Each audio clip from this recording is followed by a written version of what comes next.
China product আর celebrity হল তো সংসার, এই দুইটাই কোনো সময় টিকে না। তাওসানে প্রথম একটা বিয়া করলো, তো যে কোনো কারণে প্রথম বিয়াটা তার ভাঙি যায় এবং তার মধ্যে ডিভোর্স হয়।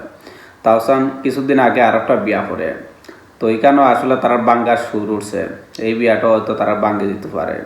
তো এর লাগে আমি কইরাম যে চায়না প্রোডাক্ট আর সেলিব্রিটি হল তোর বিয়া শাদি এগুলা বেশি দিন টিকে না। তাওসান যখনকে গান বাজনা সব কিছু ছাড়িয়া আল্লাহর পথে আইলো, তখন তার ওয়াইফ আবার তারা ডিভোর্স দেয়। এখনও দিছে না, আনুষ্ঠানিকভাবে এখনও দেওয়া হয়েছে না, তবে দিব। তাওসানোর একটা নিউজ দেখলাম, এখানের মধ্যে দেখে বুঝলাম আসলে টুডে টুমোরো তারা ডিভোর্স হইব।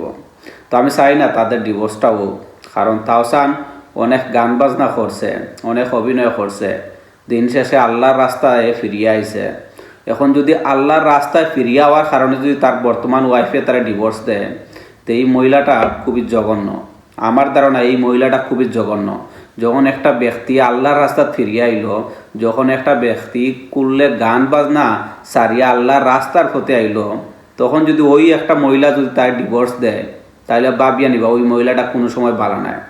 তো যাও, আমি এই নিউজটা দেখার পরে আমি খুবই আপসেট হয়েছি, নিস্তনায় হইলাম, খুবই কষ্ট পাইছি আমি এই নিউজটা দেখার পরে।